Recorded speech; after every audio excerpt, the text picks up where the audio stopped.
कानी बहू। किशोरी लाल जी के बेटे राघव की शादी की बात जगह जगह चल रही थी, लेकिन किशोरी लाल जी को कोई लड़की पसंद ही नहीं आती थी।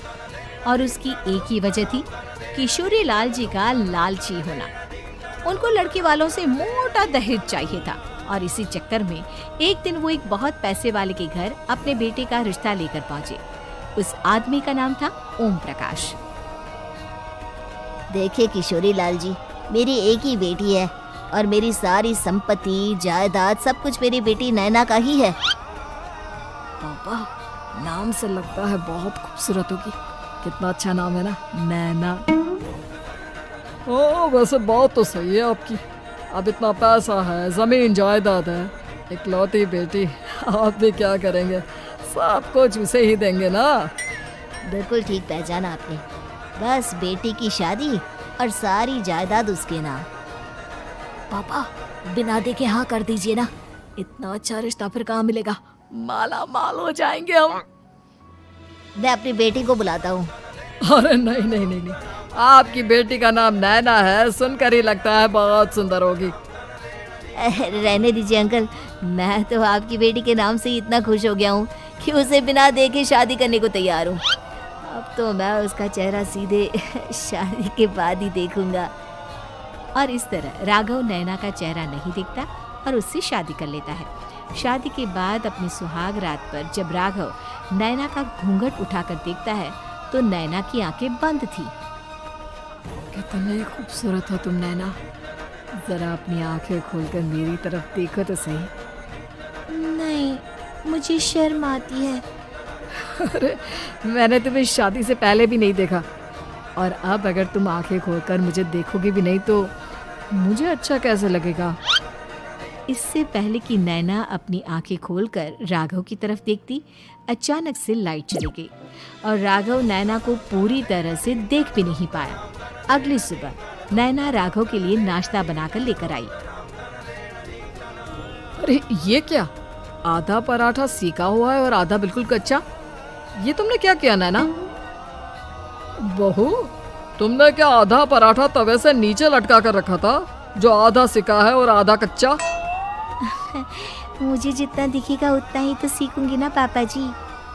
जहाँ जहाँ मुझे नजर आ रहा था वहाँ मैंने सीख लिया, जहाँ जहाँ नहीं दिखा वहाँ कच्चा रह गया होगा।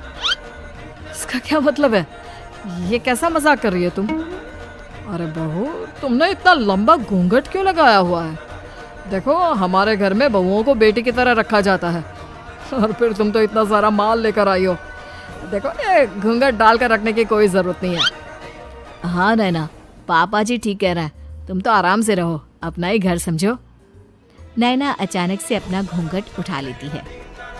अरे ये क्या पापा, नैना की तो एक आंख फूटी हुई है। नाम से नैना, लेकिन ये तो कानी बहू निकली। मेरे साथ धोखा हुआ है, धोखा। बिना दिखाए अपनी कानी लड़की मेरे संग ब्याह दी। मुझे कानी भी नहीं चाहिए।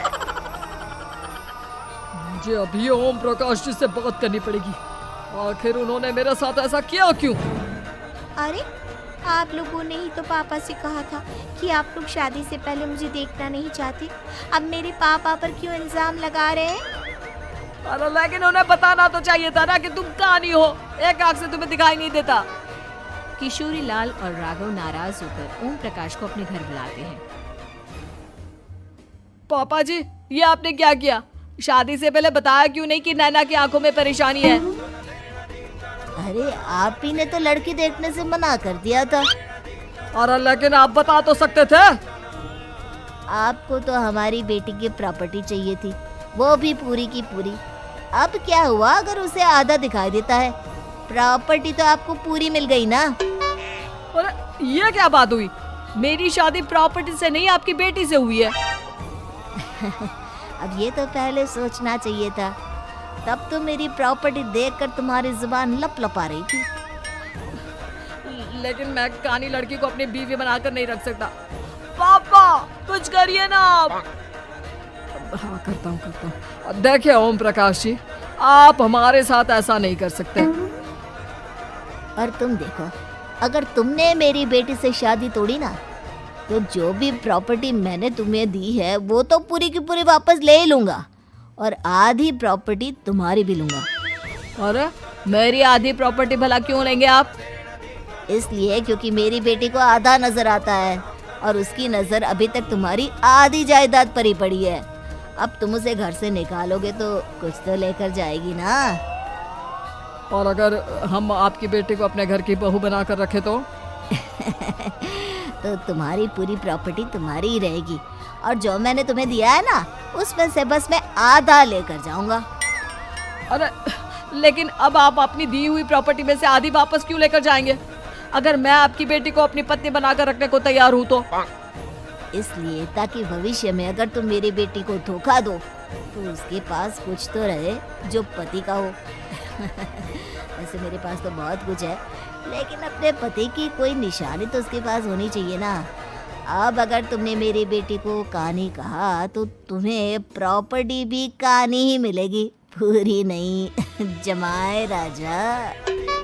किशोरी लाल और राघव समझ चुके थे कि वो बुरी तरह फंस चुके हैं और अब उनके पास वहां से निकलने का कोई चारा नहीं है।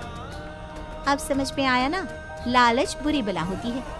एक तो तुम्हें प्रॉपर्टी मिली, ऊपर से बीवी मिली, उसमें तुम्हें नखरे भी दिखाने हैं। आए बड़े, चुपचाप बैठो तुम। कुछ दिनों के बाद नैना राघव की कार लेकर बाजार घूमने निकलती है और जब कार लेकर वापस आती है, ये क्या? एक तरफ से मेरी गाड़ी पूरी खराब हो चुकी है। लगता है तुमने मेरी गाड़ी को किसी दूसरी गाड़ी के साथ एक्सीडेंट किया है। अरे कितना बड़ा नुकसान कर दिया तुमने बहू। वो क्या है ना पापा जी, मुझे एक आंख से दिखाई नहीं दे रहा था, सामने से गाड़ी आ रही थी। मुझे तो सिर्फ आधा ही दिखाई दिया और वो गाड़ी मेरी कार से रगड़ते हुए निकल गई।